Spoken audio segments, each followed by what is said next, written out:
This is Olivia Osgood, and you are listening to the How to Quit Working Show. I'm glad that my mommy's an entrepreneur so that we get to spend lots of time together and she gets to homeschool me.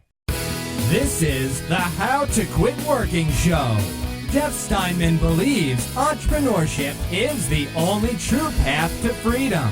That's why he created the How to Quit Working Show, where you'll hear stories, insights, and inspiration from lifestyle fanatics who left their soul-sucking 9-to-5 job forever. Now, here's your host, author, entrepreneur, and ultimate lifestyle fanatic, Jeff Steinman.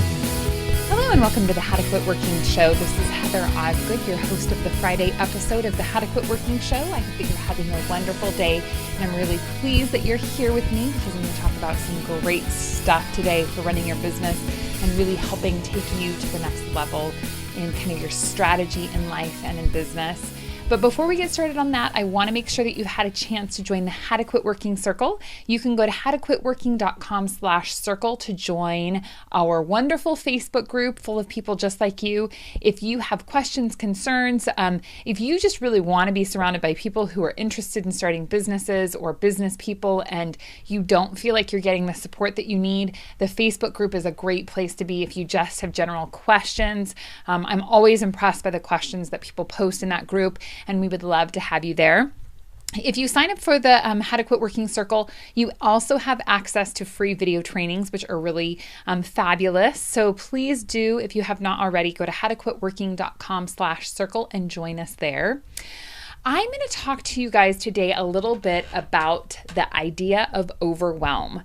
And the reason that this has come up for me is because I have had several clients this week who have kind of approached me in almost like a frenzied state of, I don't know what to do and I'm feeling super overwhelmed as I'm running my business. How do I handle this? Where do I go? Where do I turn? And what's really interesting to me as I'm saying that out loud, it's not even that they're coming to me and saying, hey, I don't know what to do. How do I handle this situation?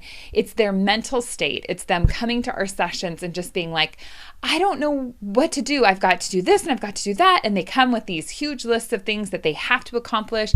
They're not sure when to accomplish them. And they just feel totally overwhelmed. I can relate with that so well because when I owned my trade show production company, I was constantly in a state of overwhelmed. I felt like there wasn't a day that passed that I didn't feel like I had more to do than I could do in that day. And now looking back at it retrospectively, I think, oh my gosh, why did I not make some changes? But when you're in that situation, when you're in kind of that place where you're really just not sure what to do, or when you're in that place of overwhelm, you do not think clearly. You're not able to really rationalize what you're doing and why you're doing it. And as the owner of a business, you feel this ultimate responsibility to, number one, make all of your customers and clients happy, to make all of your employees happy, to make all of your vendors happy.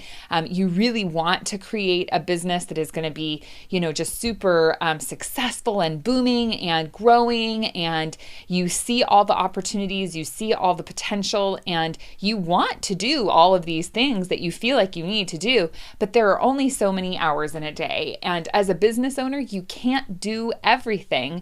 And that's just one of the hard facts about really working in your business. And that is my first suggestion to you as you're approaching this state of overwhelm, is to realize that you can't do everything. It is absolutely physically impossible. And the other thing that I see happen over and over with business owners is they have absolutely no perspective on what it is that they're doing. If you love your company and you want to, put your entire life into your business, by all means do that.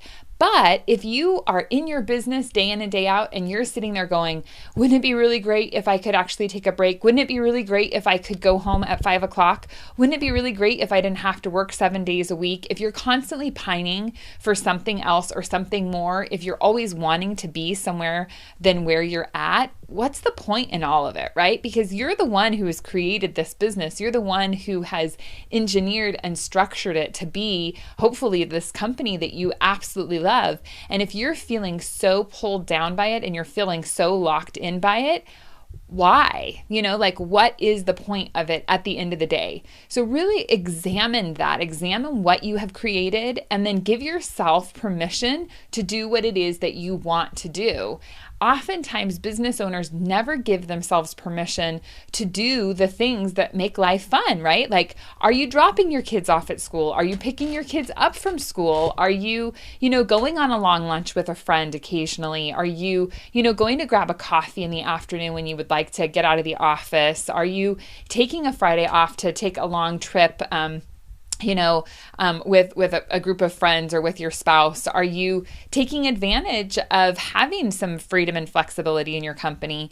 A lot of times as business owners, we don't think that we can do those things, and we create these stories in our mind that we can't. And yeah, maybe it takes a little bit of planning and preparation. Maybe you need to get somebody to cover, some of the tasks that you typically do, but really allowing yourself to have the freedom and being okay with that is a huge, huge step in really creating the life that you are interested in having and that you're seeking. So if you're just feeling super, super overwhelmed right now, I want you to realize that it is a choice that you are making.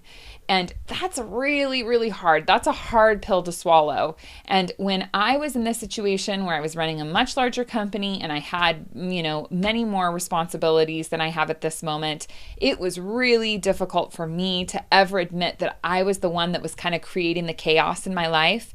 But it is true. At the end of the day, you are the person who is responsible for any of your actions. You're the person who's responsible for your emotions. And you're the person who's allowed yourself to get into the situation. So if you want to change it, you are only going to be able to change it if you make the choice to change it. A few other strategies that I really want to share with you today that I think are, great ways to kind of help you combat this sense of overwhelm is I want you to really think about what is truly important. Have you ever had one of those situations where you have something on your to-do list and it needs to get done and you move it from week to week to week and it's just not getting done and it's not getting done and you think, I really need to do that, I really need to do that, and it's like just one of those nagging things, and then you leave it on your to-do list and suddenly it gets resolved, right? Like it gets taken care of, and all of a sudden you're like, oh, I guess I didn't need to do that after all. Like that issue has been taken care of. I have had that happen to me so many times. And I'm sure that you have too. You've had those situations where you feel like something is so important and that you have to do it. But at the end of the day, do you really, really have to do it? Is it something that you really need to do? Or is it something that you want to do or something that you think that you have to do? I want you to really look at the list of things that you have set before you, and I want you to think about what is really important. So if you're at a state like from 1 to 10, like 1 would be like relaxing on the beach with not a care in the world and nothing to do, and 10 is like, I'm going to fall apart if I add one more thing to my to-do list because I am so maxed out. If you are that person right now and you are operating at that 10 level where you are like, I don't have the bandwidth to add anything different, I am totally maxed out, I am totally overwhelmed, go through your list and think about what will happen if I don't do this. Will the business go under? And I know that that sounds like an extreme way of approaching your list, but it's super important to think about that. If I don't talk to that employee today, will the business go out of business, or will we have to close the doors? Well, if I don't talk to that employee today, that person might be upset at me. Maybe that person has an expectation that I'm going to speak to them today, but my calendar isn't allowing for that. So I'm going to have to reschedule that for another day, or I'm going to have to postpone this conversation for a couple of days. And that could get the employee into a situation where they totally hate me and they want to quit and go work somewhere else. And if they quit and they go work somewhere else, what will happen then? Could I replace that person? What would the cost of the organization be? What is the cost for losing that person, right? Is it somebody that you absolutely love and adore and you really want to keep them on board? Or is it like, well, gosh, you know what? If that person quit, I think we'd probably be okay. Those are the types of questions that you need to ask yourself. What would happen if you didn't do this thing, right? If you don't call, a vendor back, let's say you're a hamburger shop, right? Like you've got a restaurant and you make hamburgers and you have to have ground beef, because if you don't have ground beef, then you can't make hamburgers. And if you don't call and pay your food bill today, then they're not going to deliver the food tomorrow. That's pretty darn important, right? Like that has to be done for you to continue to work as a business. So that's a really, really important thing to do. But really examine all of all the different things on your list and think about what is really, really important for me to do. And when should I do it? Should I do it right now? Should I do it next week? Should I do it tonight? Should I do it next month? What is important and when should I do it is really, really important. And then next, I want you to really think about how can you get this thing done, right? So as doers, we tend to look at the list and we tend to say, well, I got this big list of things to do and I need to go do them. And oftentimes you do need to go do them. And a lot of times you don't need to go do them. Someone else needs to do them. So really look at your list and ask yourself two different questions. First, again, going back to what is really important, what can I eliminate? So if I were just to go through this list of 50 things, what could I just take off and just say, you know what? I just really don't need to do that. I want to do that maybe, or I'd like to do that, but I don't need to do that. And I'm so overwhelmed right now. I'm just going to take it off the list. So what can you eliminate is the first really important question. And then the next equally important question is, what can I delegate? So what you want to always be doing is you always want to be performing in your area of brilliance, right? Like if you are such a great writer, then you don't want to delegate writing your blog posts because you are great at that. That's an area of strength. If you suck at writing, maybe you should hire a ghostwriter to write a blog post. Maybe that's more appropriate than you not performing in your area of brilliance, right? You bring to the table what is best for you, right? What is going to make you shine. And when you shine your brightest, your company is going to be a whole lot more successful. So that delegation process is really, really important. And then as you're delegating things, think about, is this the best person to do this task? How are they going to perform the task? And is it going to be up to the standard that I have? And how do I get them to do this task at the standard that I want? Because that's also going to be equally important to really allowing your company to grow and thrive. That delegation process is so important. And a lot of times I speak and work with people who are solopreneurs. I would say, probably about 25% of my clients are people right now who have businesses with, employees, and, they've got some stuff going on. It's not just them and a computer, but a lot of the people that I work with, it's just you, right? So you are sitting in a room and you're like, how do I get this business created? What do I do? And, you're laughing because you're like, oh, I would love to delegate half of this stuff. Like, how do I delegate it? Because I don't have anybody working for me. And those are the times when I want you to really think about getting super creative about delegation. So if you are a solopreneur, who can you hire to do these tasks for you? Also, I've had a lot of success with bartering things. What can you barter? Can you find somebody who really needs the service that you provide and they can help you create your website? Or can you find somebody who can take the pictures that you need, of your products, and maybe they want some of the product that you are selling? Or, the other option is, can you hire somebody that is going to be a relatively low cost? I'm very fortunate to live by a state university. So there's a great opportunity to hire interns, people who are really interested in working on projects, and they either will work for free or, for a project basis, which is really nice. So you could say, hey, I'm going to go to my local junior college or university and try to find an intern who maybe would like to work with me, with the idea that, maybe someday you could have a position that they could take. So could that be an opportunity for you? Do you have any relatives, or do you have any children who maybe could help you? My son is my IT guy and he hates it, but the reality is that he's great at fixing computers and things. So if I have an issue, I call him. them. I don't call a computer person, so that saves me a lot of money. I really appreciate that.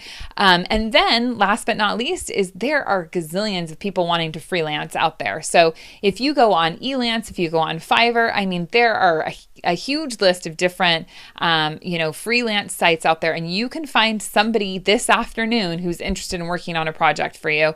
And chances are they're going to do it a lot faster than you can do it. They're going to do it a lot better than you could do it, and they're going to do it a lot cheaper than you cost, right? And that's something that's so important for you to look at is where, again, your area of brilliance, but also what is that value proposition? So if you are somebody who makes $100 an hour, does it make sense for you to do an activity when you could hire somebody at $25 an hour to complete that task for you?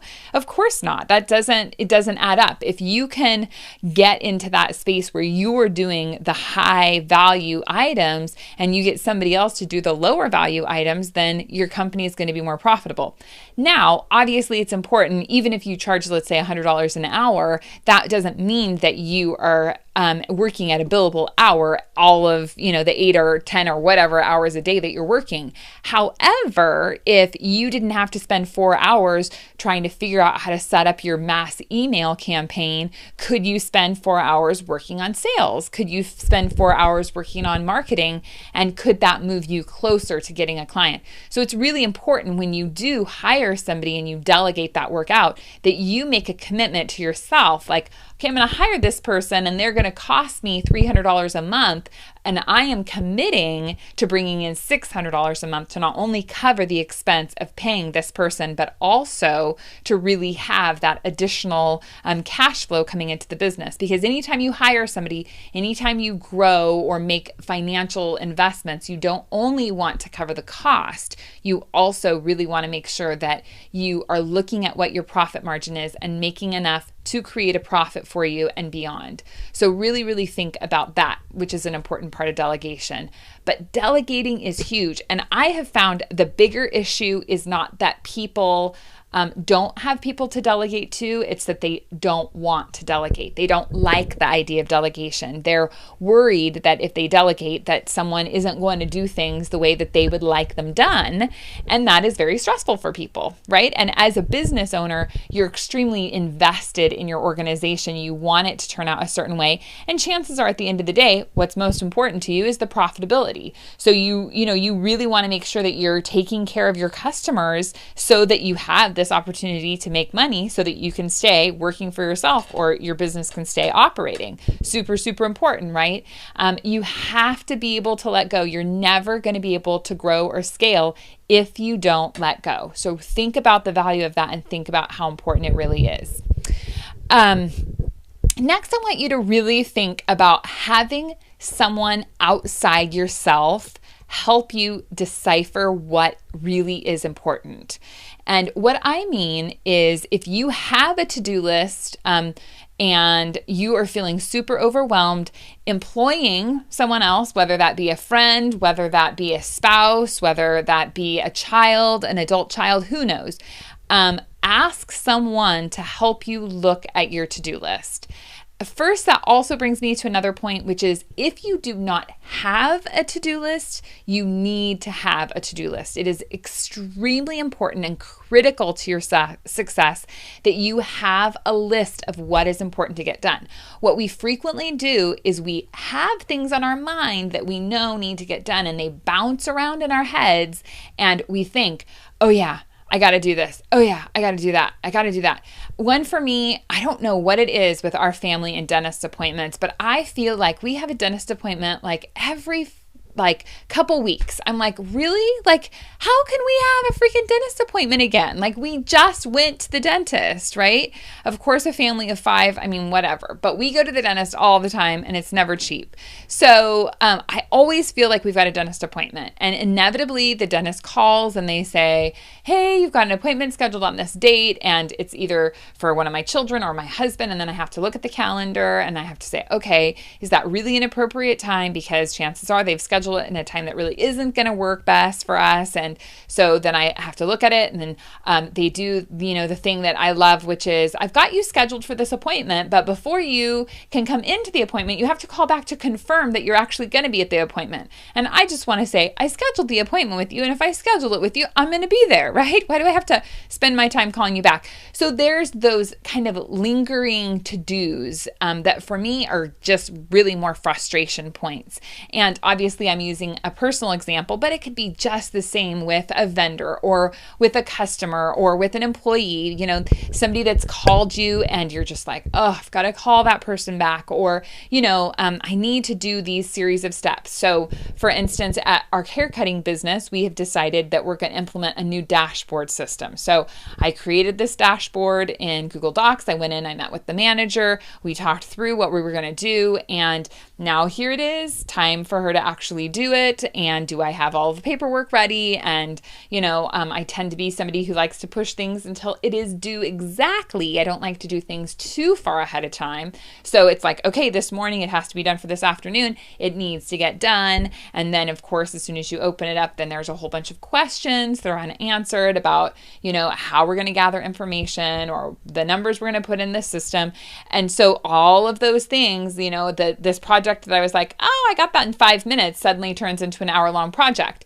And those are the types of things that create your overwhelm, right? Because you didn't plan properly. And that wasn't even on my to-do list. It was one of those things that I woke up this morning and went, oh, that's right, I've got to do that. She's got to fill it in today. If I don't have it, then she's not going to be able to proceed with the task that I gave her, right? So, but it wasn't on my to-do list. It has been something that's been rattling around in my head, and that takes so much mental bandwidth, right? To keep constantly remembering, oh yeah, I got to do that, I got to do that, I got to do that, I got to do that. So if you don't currently have some sort of a to-do list, you really, really need to have a to-do list. And whether that's a spiral-bound notebook with just a list of what you've got to do, whether that's a nice planner that you have purchased that has a to-do list, whether it's a, just a Word doc that you have on your computer that's a to-do list, whether you have a fancy app on your phone that you're using, whatever it is that you're doing, put down the things that you need to do on that list so that you can get them out of your head and onto something concrete. And then once you've got that list, ask that person, ask that spouse, that good friend, that adult child, whomever, have them sit down with you and say, I am so overwhelmed right now. I feel like I'm up to my ears and I don't know what to do. I don't know which task is best for me to do, how I should do it, when I should do it, and ask them from an outside perspective what they think, right? What do they think that you should actually be doing?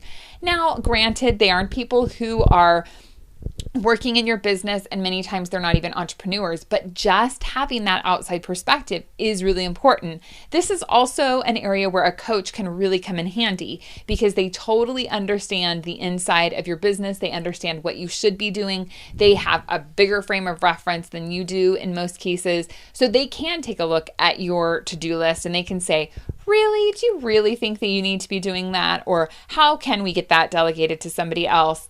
When does that actually need to be done? And they can help you really walk through a list of prioritization and really just analyzing all of the items on your list and bringing a different perspective. And that's the key for this one. It's not who the person is, it's the perspective that person brings.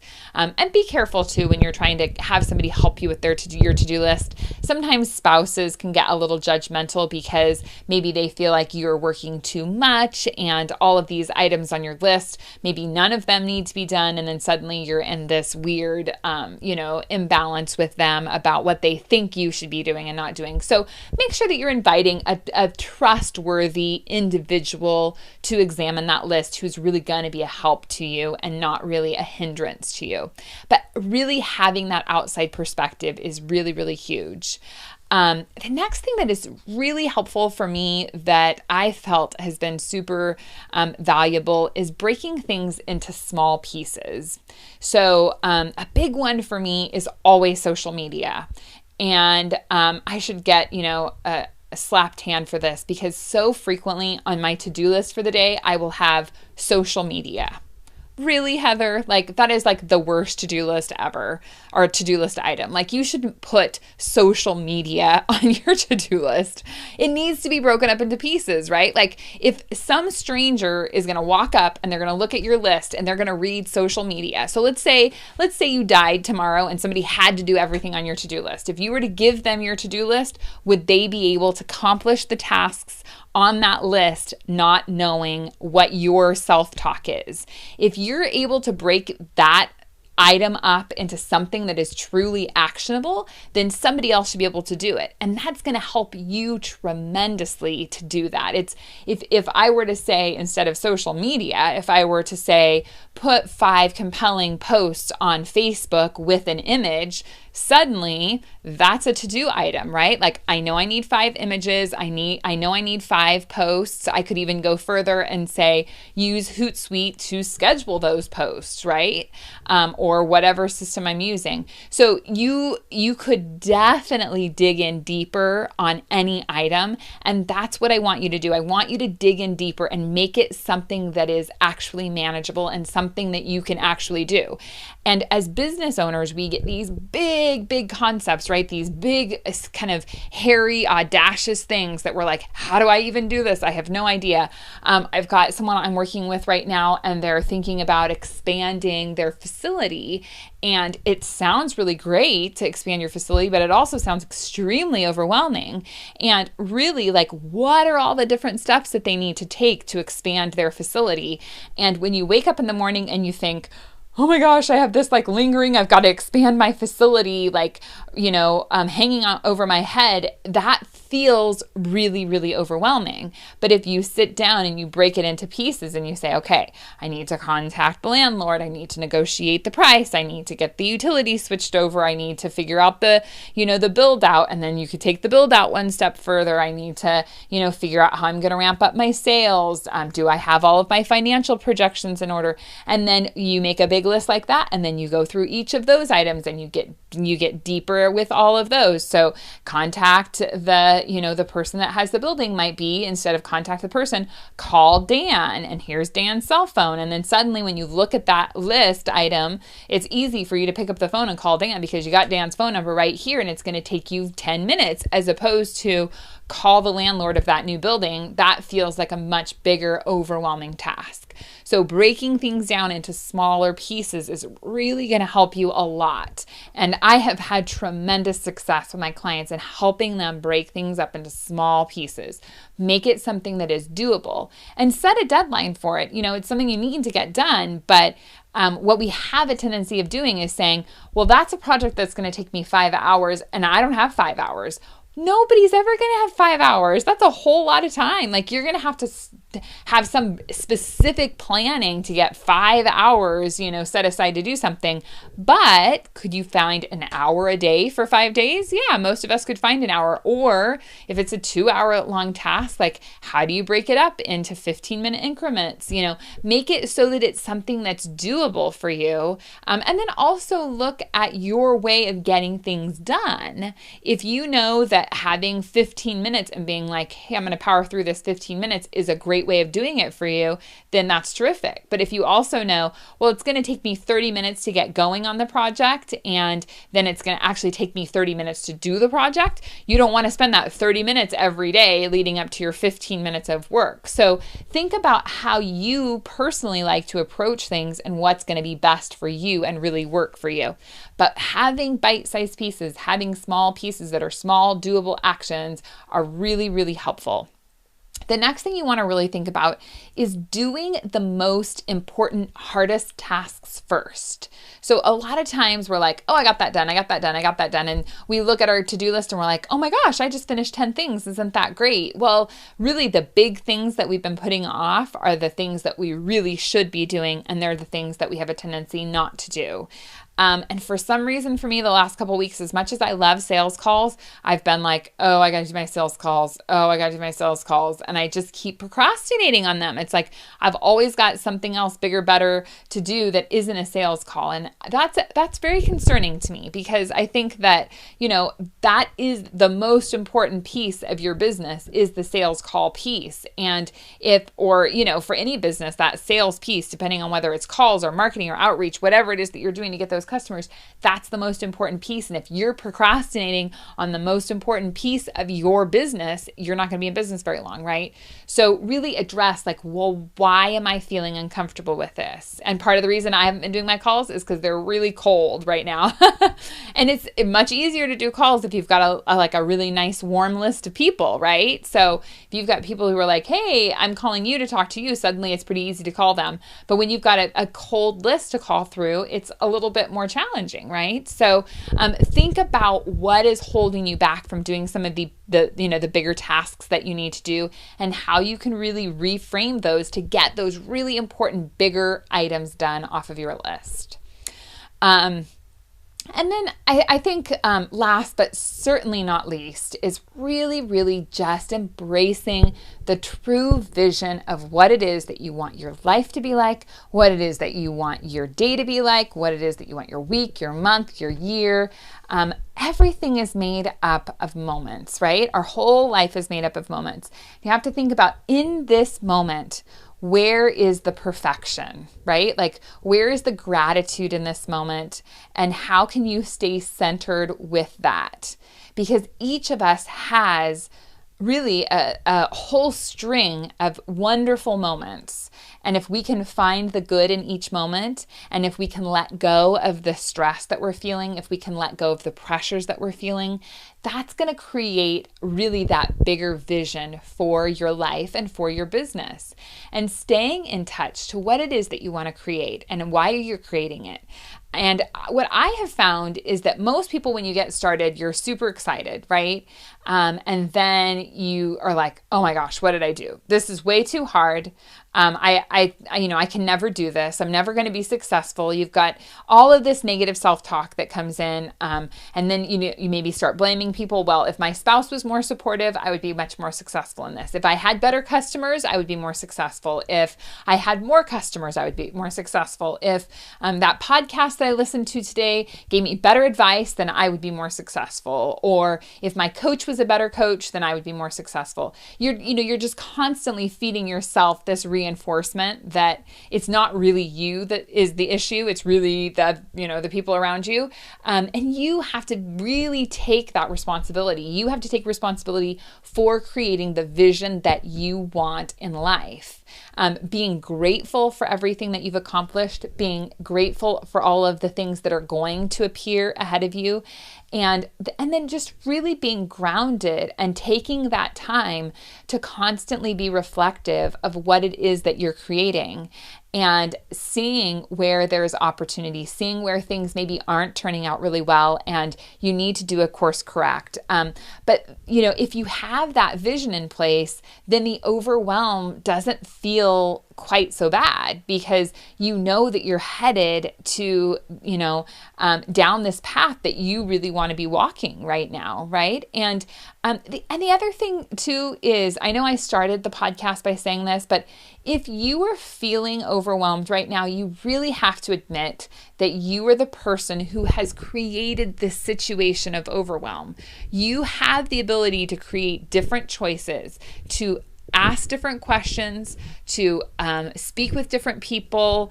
You have the ability to get out of that state of overwhelm, and really embracing that and realizing that you can operate out of that space of overwhelm. And when I say operate, what I mean is get out of that space. Then that really helps a ton in making you feel more in control of the path. The other thing that I want you to really think about is, just because you have a lot on your to-do list, or just because you need to do a lot of stuff, shouldn't make you feel overwhelmed. So that is also a choice. Many, many people in corporate America, in the business world, in life in general, feel overwhelmed. And the reason that they're feeling overwhelmed is because they are allowing themselves to feel that way. So really think about how can you reframe everything you're looking at and see it as possibilities or opportunities, instead of feeling so much like you are going to just be totally overwhelmed. Because the reality is that when you get into that frenzied, mental, overwhelmed state, you're really not the best person that you can be. You're not operating in your place of brilliance. And I have seen that over and over again with people. When they get into that frenzied state, suddenly they they take these huge kind of detours through their day, and they do things where you're like, what are you doing? Like, why do you feel like that's a good idea right now? You know, somebody will walk into their office who's, you know, trying to sell them tamales, and they'll have a 30-minute conversation with this person. Or, you know, like there's always going to be distractions. But when you are operating from that place of overwhelm, there's really issues. You know, I had a conversation with a guy a couple weeks ago, and it cracked me up because he literally spent 20 minutes telling me why he didn't have time to schedule a 45-minute session with me. And he was so busy. He really wanted to meet with me, but he was so busy he couldn't meet with me. And he wanted to tell me why for 20 minutes. I can guarantee you I am not the only person that this man had these extremely lengthy conversations with. You know, a person that is going to have a conversation like that in most cases is the type of person who is creating that situation of overwhelm for themselves, right? They're allowing people to detour them. They're allowing people to really create chaos in their lives instead of saying, nope, this isn't what I have planned for right now. I can't speak to you right now, or I can't do this right now, or I can't do that right now. I have to stay focused on the task at hand. So really examine that. Really think about what you're doing to personally contribute to your situation of overwhelm, and try your best not to do that. Try your best to really put yourself in a place where you're not feeling overwhelmed. So I hope that is all very helpful for you. I know that, as I said, I have been in that state of overwhelm many times in my life. It's not a place that I like to operate from. And if you're really looking to try and get the space that you need to create some, breathing room in your business or in your life, I would love to talk to you about it. You can reach me at howtoquitworking.com/coaching. There you will find phone number, email, anything that you possibly could want. And I would love to speak to you about your business, the journey that you're on, and how we could help get you to where you would like to be in life. Have a wonderful rest of your day, and I will talk to you next week. Thanks so much. Thanks for joining us on the How to Quit Working show. Tune in next time when we'll talk to another amazing person just like you who is now living the ultimate life of freedom and doing it on their terms. If you want to learn how to quit working and get these episodes delivered directly to you, visit howtoquitworkingshow.com.